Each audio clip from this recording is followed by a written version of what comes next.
Olá, eu sou o professor Dadiero e este é o 275º podcast de 2020. O tema de hoje é arte e urbanização com auxílio da IA, a inteligência artificial. Agora eu vou falar para você que mora numa cidade entre 150 e 200 mil habitantes. Como você vai perceber se essa cidade está usando IA? Tipo de uso, se ela não usa, ela pode fazer. Então vamos falar a respeito disso. E quero te dar uma primeira informação. Tudo que for percebido por você, um design diferente daquilo que é a funcionalidade, demonstra que alguém trabalhou ali com inteligência artificial ou até mesmo a criatividade humana.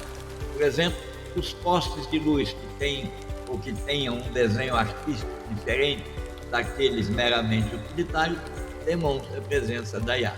Assim são com os bancos de jardim, os ônibus e tudo aquilo que eu vou relatar agora para você.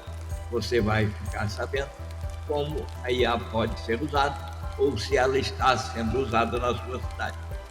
A IA realmente pode otimizar, melhorar, fazer com que as coisas fluam melhor. As rotas de ônibus, de metrô, se for o caso, de outros tipos de transporte, com base em padrões de tráfego e demanda do usuário.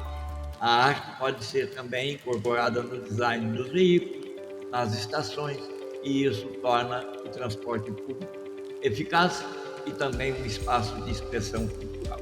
O que você deve observar para saber se ali está presente a inteligência artificial auxiliando o administrador público?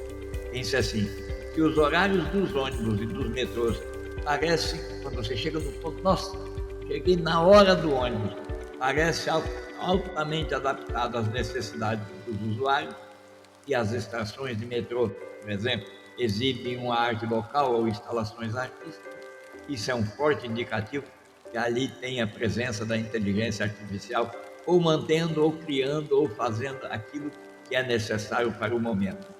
Os sistemas de irrigação inteligentes em parques públicos. Isso é fantástico para a administração e para a comunidade. Você pode saber que a IA tem condições de otimizar a irrigação de parques e jardins, tem condições de também criar dispositivos específicos para facilitar o manejo das plantas, organizar a imagem das plantas e o tipo de plantas para que eles fiquem sempre mostrando uma face humanitária, humana, tirando plantas que têm espinhos, plantas que podem ferir. Isso tudo faz parte da inteligência artificial. E aí, se os parques parecem bem cuidados, independente das variações climáticas, você pode ter certeza que os dispositivos de irrigação ali estão controlados por inteligência artificial. Ah, mas isso não é só beleza. A inteligência artificial também trabalha com relação a recursos de emergência. Pense você, a IA pode ser modelada, pode modelar os cenários de emergência, como incêndios, desastres naturais, várias vezes por mês, de maneira a, com relação a usar a variação climática para criar respostas de emergências à altura. Em alguns países do mundo, a meteorologia, a questão climática está ligada diretamente à maneira pela qual os manejos de recursos de emergência são feitos. Pense assim que muitos dos incêndios florestais que ainda ocorrem no mundo inteiro, que você vê na televisão, ainda ocorrem, mas vão com o tempo desaparecer à medida que os manejos orientados por inteligência artificial vão fazer a diferença.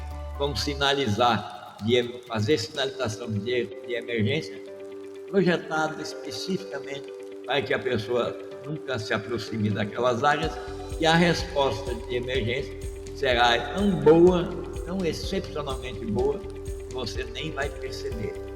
Assim acontece com a iluminação pública inteligente. Controlar a iluminação pública não é só usar a iluminação solar para acender ou apagar.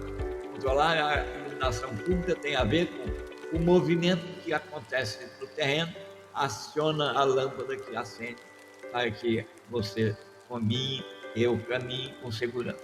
Um detalhe importante é que provavelmente serão sempre duas lâmpadas.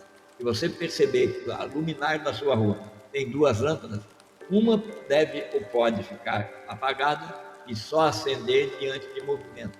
E a outra garante a quebra da escuridão, criando a penumbra. Isso acontece em centenas de lugares e a economia de energia, atenção, senhores gestores públicos, proveniente da iluminação pública é de 70%. Quer dizer, administrações que cobram da comunidade o custo da iluminação pública vão poder anunciar uma redução nessa cobrança ou usar o dinheiro do excedente para cobrir o investimento em inteligência artificial. Pense você, é muito mais do que usar o movimento solar. Mas nos resíduos sólidos é que ela faz a diferença. A coleta de resíduos sólidos, aqueles que podem ser recicláveis, podem ser otimizados por descarte. À medida que as câmaras de rua captam os indivíduos que descartam até próximo de suas regiões, é possível avaliar como a coleta pode ser setorizada. Uma coleta para resíduos sólidos e uma coleta para resíduos ambientais provenientes do lar. Isso é muito importante, em outro momento nós falaremos sobre isso. Agora aqui tem a parte mágica, participação e engajamento cívico. Isso é importante nos dias atuais e sempre será. Aí as plataformas de IA podem coletar e analisar as mensagens fisiológicas, as mensagens de expressões faciais que recebem das pessoas, do cidadão, sobre várias questões urbanas.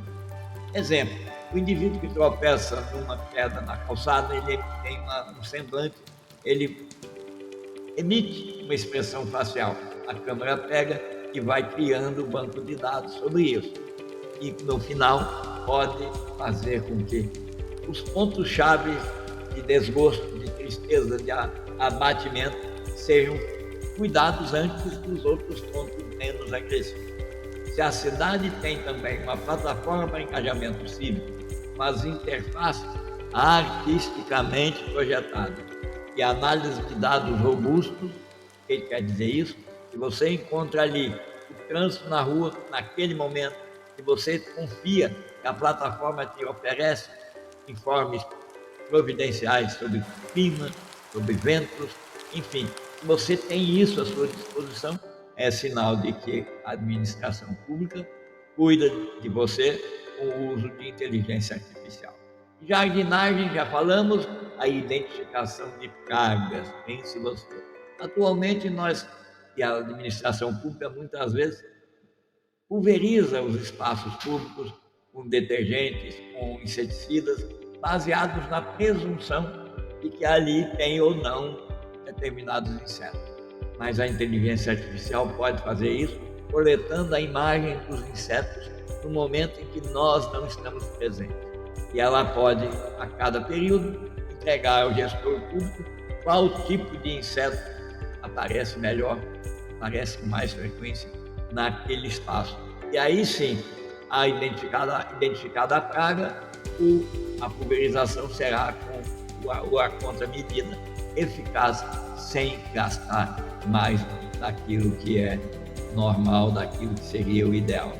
Dito isso, eu quero falar para você que em outro podcast nós vamos avançar tratando de aspectos relacionados com a longevidade dos dados produzidos por IA e como a plataforma pode manter esses dados vivos.